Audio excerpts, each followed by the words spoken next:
और इस बार के आम बजट में केंद्र सरकार ने बिहार और आंध्र प्रदेश का पूरा ख्याल रखा है, भर भर कर बजट दिया है, ऐसी सौगातें दी हैं, ऐसा लगता है मानो दोनों राज्यों की थाली 56 भोग से भर गई हो। लेकिन विपक्ष है कि खुश होने का नाम नहीं ले रहा, हर बार नारेबाजी होती है। संसद में विपक्षी सांसदों ने आज जमकर नारेबाजी की है, तो कुछ ऐसी तस्वीर बिहार विधानसभा के बाहर भी देखने को मिली है। क्या है पूरी खबर, देखिए इस रिपोर्ट में।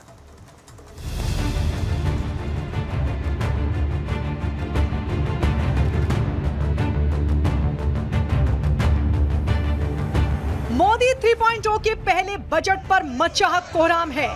हर राजनीतिक दलों का अपना अपना राग है। दिल्ली से लेकर बिहार तक सियासी उबाल है। हर तरफ बवाल ही बवाल है।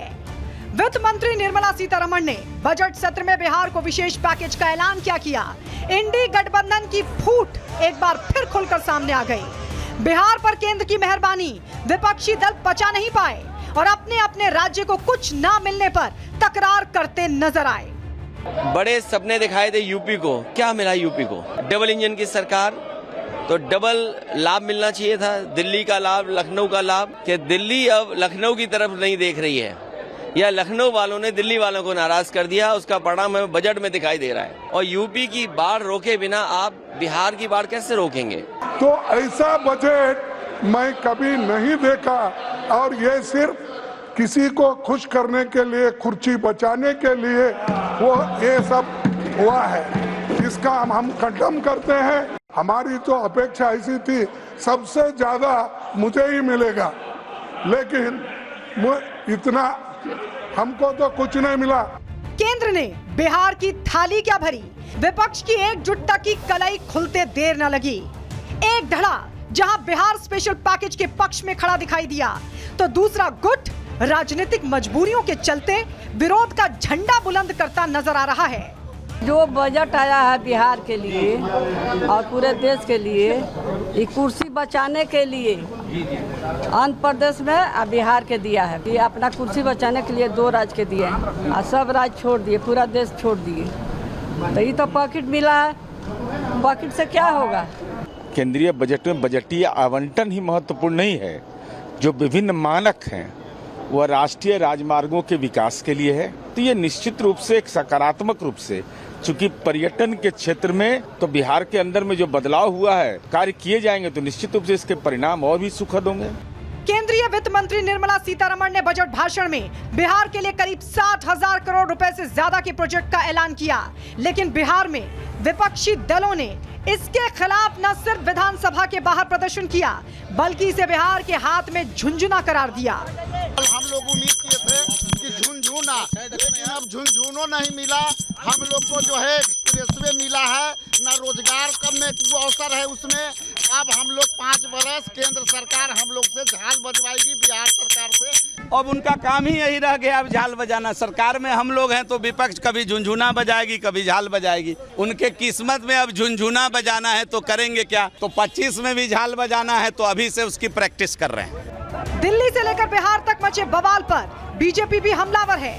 साफ कह रही है कि बजट से बिहार में बाहर है, फिर भी अगर कोई विरोध कर रहा है तो ये उसकी समझ पर सवाल है।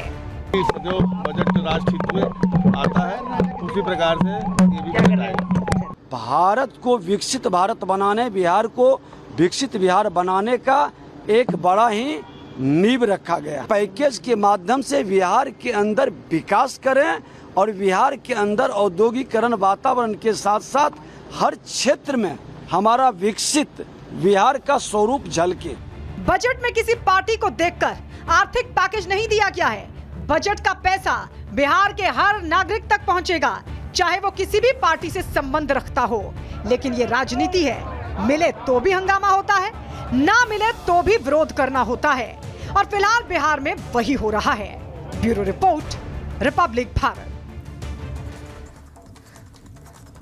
और भारतीय जनता पार्टी के नेताओं ने इंडी गठबंधन पर निशाना साधा है। हमला बोलते हुए कहा है कि इंडी गठबंधन बिहार विरोधी है, इंडी गठबंधन आंध्र प्रदेश विरोधी है। दरअसल बजट में बिहार आंध्र प्रदेश के लिए खास तरीके से उनको मदद देने के लिए, आर्थिक मदद देने के लिए जो ऐलान किया गया है उस पर लगातार विपक्ष हमलावर है।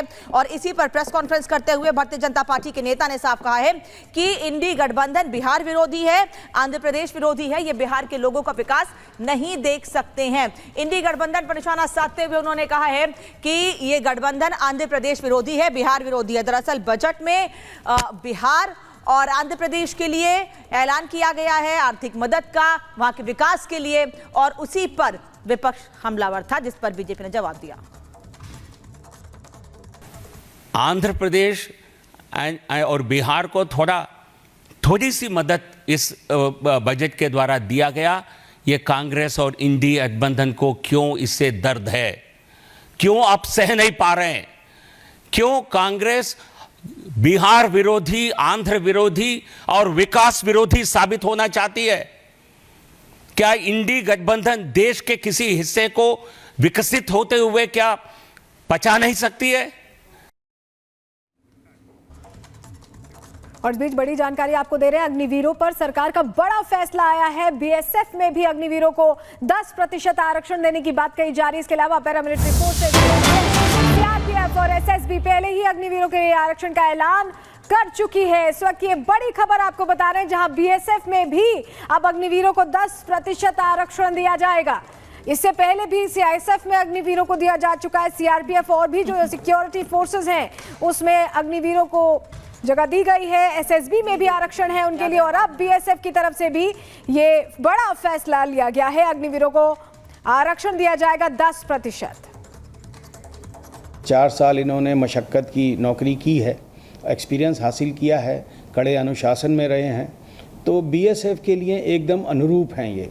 तो एक तरह से हमको तैयार सोल्जर मिल रहे हैं, जिनको हम बहुत शॉर्ट ट्रेनिंग करके जो इनको लोकल कैप्सूल्स इनको देने हैं, वो देने के बाद हम इनको तुरंत सीमा पे तैनात करेंगे। सब बलों में इसका लाभ होगा, जिसमें भी अग्निवीर जाएंगे।